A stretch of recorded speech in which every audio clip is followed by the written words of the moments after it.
Pokemon, the game where 11-year-olds are forced to go animal fighting across the globe, taking on different gym leaders in a specific order, and if not...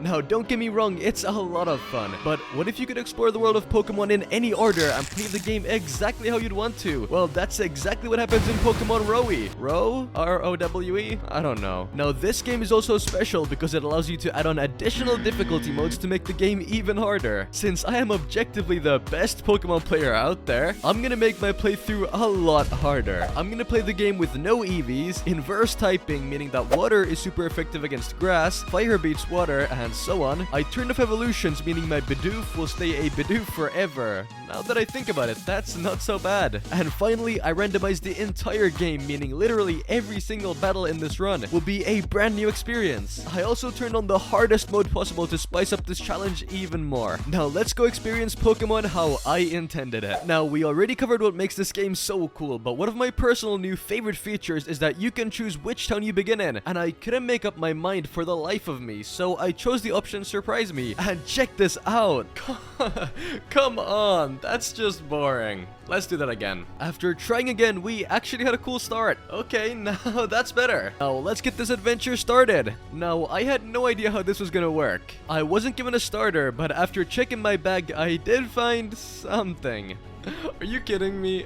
I'm Junior. Oh my lord, this is gonna be a long one. Turns out I also had 10 Pokeballs, so I wanted to check out the wild Pokemon to see if they'd be crazy overleveled because we just got this adventure started. But turns out they were only around level 6, meaning the game should scale according to my level, which is pretty awesome. I caught myself a Stinkay Inkay and started to explore. I found this cave, which I'm sure was not here before, so after taking a look inside, I realized it's actually the Fiery Path. I guess that's there to allow me to progress without HMs. Well, I was kinda wrong, but turns out my 11-year-old self was strong enough to move 300-pound stones with just my biceps. That's pretty awesome. Well, the game crashed shortly after this, probably due to my unmatched raw strength. But I repeated the cycle, and this time, I ended up in Moss Deep City with a Slugma as my starter. I hopped into the water, literally, on the hunt for a trusty teammate, and Lapras is who I found. Now, remember earlier on when I turned hard mode on? Well, I thought it would just make the enemies higher leveled, but turns out I can't use items in battle either, and the game mode is unset. So yeah, this is gonna be tough. We did some leveling and then went to take on the first gym leader, or I guess first gym leaders, in Liza and Tate. I was faced with a Carnivine and a Chimchar at first, which I took down with an Incinerate and a Water Gun, but since the battle is inverse, Water Gun was super effective against Carnivine and Incinerate against Chimchar. I am so gonna mess this up later on. Anyways, I tried my best, but that Stantler was just too big of a challenge and I lost. After some leveling, I was able to beat these guys, but just barely,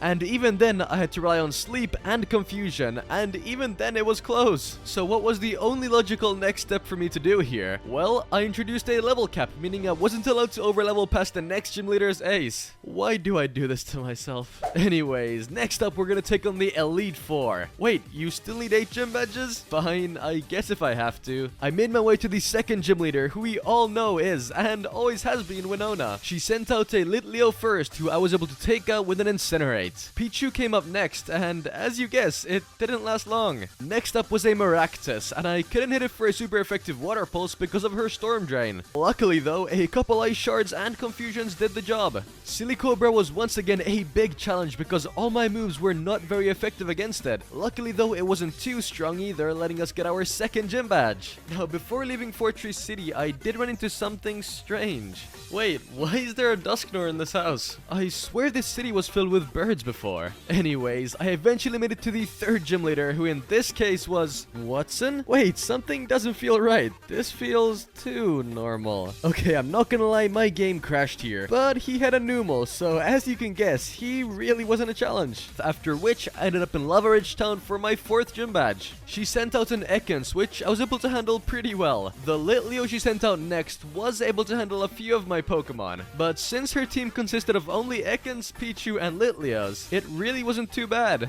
This game was supposed to be hard. It also felt a bit too normal for Flannery to give us our 4th badge, so I wanted to change that. I made my way to Sootopolis City, where I realized why all these Pokemon were seemingly so weak. What the fuck? Oh, that makes so much sense. Oh, what am I doing? I've been so confused the whole run. So no evolution mode doesn't mean that Pokemon can't evolve. Well, I mean that too. But it means that all the Pokemon you're gonna find are first stage evolutions or Pokemon that don't evolve at all.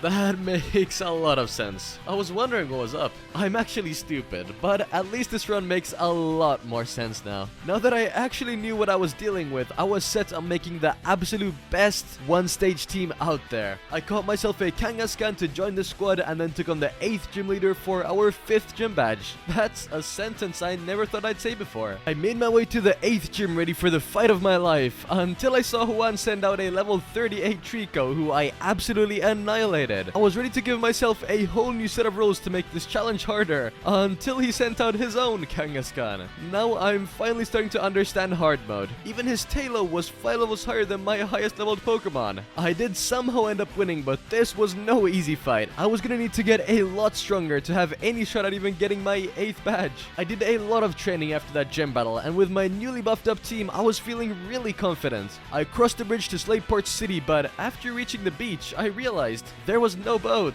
Well, I took matters into my own hands and I swam to Slateport myself. Before challenging the gym, I wanted to make sure I would absolutely destroy Brawly, so I headed into Granite Cave where I found I caught myself this high-leveled Hawlucha. I went to take on the gym leader feeling really good. I had done a bunch of training and I had even caught a new team member. Well, I knew I was gonna be in trouble when even his Chikorita was nearly 5 levels higher than my best teammate. Although that was the case, Impidimp went down to a super effective crunch and I barely managed to take down Litleo too. He had a second Chikorita at level 50, but even she didn't stand a chance. And just like that, I had my 6th gym badge. These baby Pokemon aren't too tough, but just like in the last gym battle, the second those one-stage Pokemon come out, we're done for. Well, let's hope that doesn't come to life and let's keep on going. Once again, I had no boat, so I had to swim to Rustboro City. I have no idea how this 11-year-old kid does the things he does, but hey, if it works, it works. One thing I realized while playing this game was how fast it is. There was no plot for me to go through, so I can absolutely speed through this game. It's honestly a lot more enjoyable. The second to last gym leader, Roxanne, awaited me next.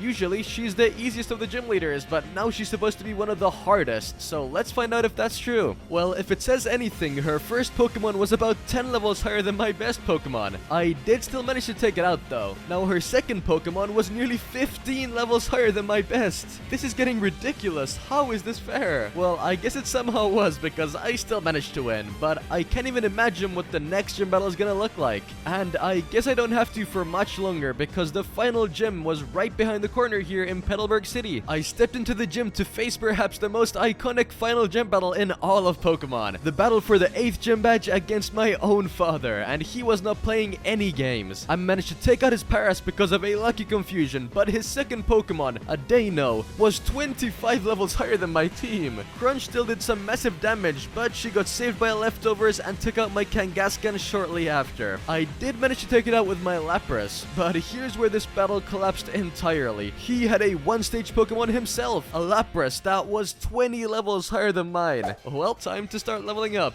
This literally took me ages. I was fighting level 56 Pokemon in the wild with an average team level of 43. Most of the grinding took ages, but as soon as I saw a level 56 Oricorio, I knew I had to catch it. That alone probably saved me an entire hour of leveling. I mean, I tried to catch a new Kangaskhan too, but I ran out of Pokeballs. And when I went to buy more, I literally only had $4,000. I'm actually broke. After some more grinding, I ran into another Kangaskhan, and this time at level 58, which was absolutely crazy. But I was out of money and I only had 3 balls. But somehow, with the power of Bidoof and Lechonk combined, on the final ball, I managed to catch it. Thank you. I finally had some good luck on my side. With these guys on my team, I went in for a redo with my dad, and boy did things go different. First of all, Lapras actually missed his first shot not letting me get a lot of damage with Surf. My Lapras went down shortly after, but it served its purpose. Oricorio also managed to dodge a Blizzard, leaving me in a great spot to do some massive damage. Lapras' next shot nearly took me out, and it was vital that I dodged the first shot, because due to the miss, I was actually able to take it out. Now, even though my team was a lot stronger, it was still nearly 10 levels lower than my dad's, so for us to actually get some KOs is so awesome. Next up was a couple Slugmas, a Chimchar, and a Dano, but a couple Fire-type moves took them all out, and just like that, my own father was taken down, and we had all 8 gym badges in our arsenal. This means that the Elite Four waits me, but to be honest, at the rate that the gym leaders are increasing in strength, the champion's Pokemon could literally be level 100, so I should probably do a bit of training beforehand. Level 65 is what I decided to stop leveling up at because I thought it would be the most fair. Totally not because leveling was taking me hours and hours. I'm just trying to add some more to the challenge. After entering the victory road, I was quickly challenged by Wally, but even on hard mode, his Dunsparce still did not put up much of a fight. That was actually a lie. That stupid bug was nearly the end of me. He sent out a Kangaskhan and an Oricorio next, but surprisingly, they weren't the end of me. This guy was.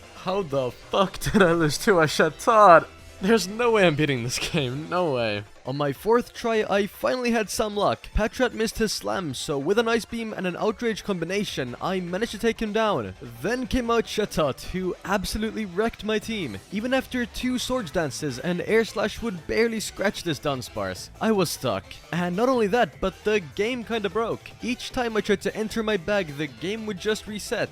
Now, I technically could try and beat the entire game without accessing healing items, but that would mean the Elite Four would basically be impossible. This was a super fun ROM hack, but it definitely had a lot of technical issues. I'm sorry I couldn't finish this playthrough, but I hope you guys still liked it, and I would definitely still recommend for you to try it out. See ya.